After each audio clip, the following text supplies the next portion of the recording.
بسم اللہ الرحمن الرحیم۔ محترم ناظرین السلام علیکم۔ امید کرتے ہیں کہ آپ سب خیریت سے ہوں۔ محترم ناظرین، آج کی اس ویڈیو میں ہم آپ کو بیان کریں گے کہ دنیا میں ایسا پہلا شخص جس نے اپنی بہن سے شادی کے لیے اپنے بھائی کو قتل کر دیا، اور دنیا میں سب سے پہلا قاتل کون تھا اور سب سے پہلا مقتول کون تھا۔ حضرت آدم علیہ السلام کی اولاد میں سے ایک بیٹے کا نام حابیل اور ایک کا نام قابیل تھا۔ حضرت آدم علیہ السلام کی اولاد کا نکاح اور دستور یہ تھا کہ ایک حمل میں جو ایک لڑکا اور لڑکی پیدا ہوتے تھے، ان کا دوسرے حمل کے لڑکی اور لڑکے سے نکاح کیا جاتا تھا۔ یعنی حضرت حوا رضی اللہ عنہا کہ ہر حمل میں ایک لڑکا اور ایک لڑکی پیدا ہوتے تھے، مگر چونکہ وہ ایک ساتھ پیدا ہوتے تھے تو اس دستور کے مطابق ان کا نکاح ایک ساتھ نہیں ہو سکتا تھا۔ دوسرے حمل میں جو اولاد ہوتی ان کا پہلے حمل والوں سے نکاح ہوتا، کیونکہ انسانیت کو فروغ دینا تھا، مزید دنیا میں مخلوق کو بڑھانا تھا۔ اسی دستور کے مطابق حضرت آدم علیہ السلام نے قابیل کا نکاح حفظہ سے جو حابیل کے ساتھ پیدا ہوئی تھی، مگر قابیل اکلیمہ کے ساتھ کرنا چاہتا تھا جو خود قابیل کے ساتھ پیدا ہوئی۔ وہ زیادہ خوبصورت۔ حضرت آدم علیہ السلام نے بہت سمجھایا کہ اکلیمہ تیرے ساتھ پیدا ہوئی ہے، تمہارا اس کے ساتھ نکاح نہیں ہو سکتا، مگر قابیل اپنی ضد پر اڑا رہا۔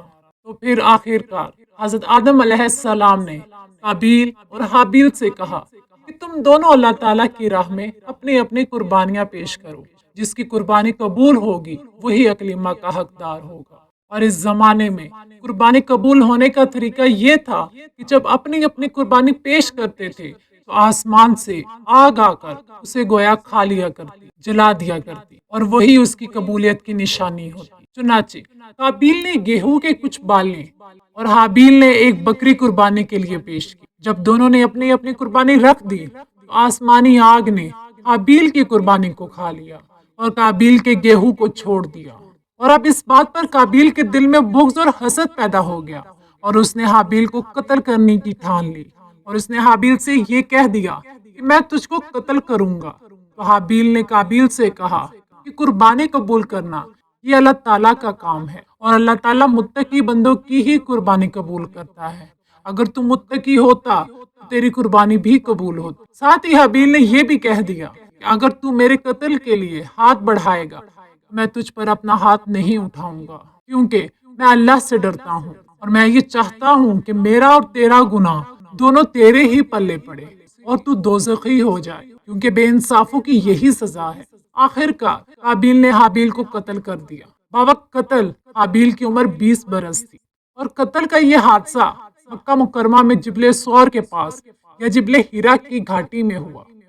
اور بعض کا قول یہ ہے کہ بصرہ میں جس جگہ مسجد اعظم بنی ہوئی ہے وہاں منگل کے دن یہ سانحہ ہوا۔ روایت یہ ہے کہ جب حابیل قتل ہو گئے تو 7 دنوں تک زمین میں زلزلہ رہا، اور درندوں، پرندوں اور جانوروں میں ایک اضطراب اور بے چینی پھیلی ہوئی تھی، اور قابیل جو نہایت خوبصورت تھا قتل کرتے ہی وہ کالا اور نہایت بدصورت ہو گیا۔ اور حضرت آدم علیہ السلام کو اس بات کا بے حد رنج ہوا، یہاں تک کہ حابیل کے رنج و غم میں 100 برس تک آپ کے چہرے پر مسکراہٹ اور ہنسی نہ آئی۔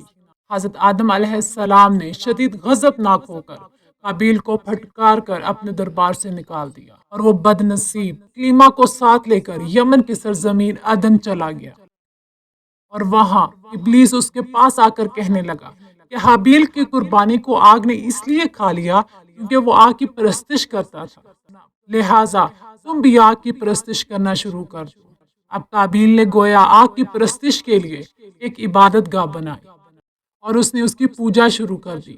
یہ دنیا کا پہلا شخص تھا جس نے آگ کی پوجا شروع کی۔ یہ روئے زمین پر پہلا شخص تھا جس نے سب سے پہلے اللہ تعالیٰ کی نافرمانی کی اور آگ کی عبادت کرنا شروع کی، اور پہلا قتل کیا، اور یہ وہ پہلا مجرم ہے جو جہنم میں سب سے پہلے ڈالا جائے گا۔ حدیث پاک میں آتا ہے روئے زمین پر قیامت تک جو بھی خون ناحق ہوگا قابیل اس میں حصہ دار ہوگا، کیونکہ اس نے سب سے پہلے قتل کا دستور نکالا۔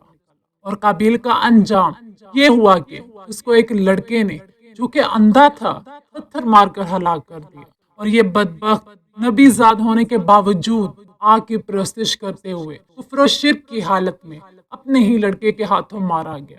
حابیل کے قتل ہو جانے کے 5 برس بعد حضرت شیس رضی اللہ عنہ پیدا ہوئے، جبکہ حضرت آدم علیہ السلام کی عمر 130 برس ہو چکی تھی۔ آپ نے اس فرزند کا نام شیس رکھا۔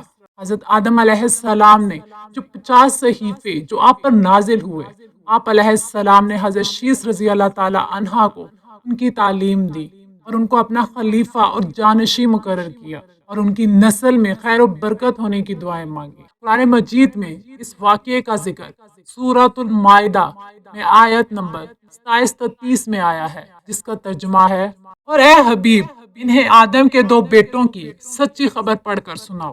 جب دونوں نے ایک ایک قربانی پیش کی تو ان میں ایک کی طرف سے قبول کر لی گئی اور دوسرے کی طرف سے قبول نہ کی گئی، تو وہ دوسرا بولا میں ضرور تجھے قتل کر دوں گا۔ پہلے نے کہا اللہ صرف ڈرنے والوں سے قبول فرماتا ہے، بے شک اگر تو مجھے قتل کرنے کے لیے میری طرف اپنا ہاتھ بڑھائے گا تو میں تجھے قتل کرنے کے لیے اپنا ہاتھ تیری طرف نہیں بڑھاؤں گا۔ میں اللہ سے ڈرتا ہوں جو سارے جہانوں کا مالک۔ میں تو یہ چاہتا ہوں کہ میرا اور تیرا گناہ دونوں تیرے اوپر ہی پڑ جائیں تو دوزخی ہو جائے، اور ظلم کرنے والوں کی یہی سزا ہے۔ محترم ناظرین، یہ تھا ہمارا آج کا واقعہ۔ امید کرتے ہیں کہ آپ کو آج کا واقعہ پسند آیا ہوگا۔ اللہ تعالیٰ ہمیں بھی نیک اولاد سے نوازے جو ہمارے لیے ثواب جاریہ کا باعث۔ اپنی دعاؤں میں یاد رکھیے گا۔ اللہ حافظ۔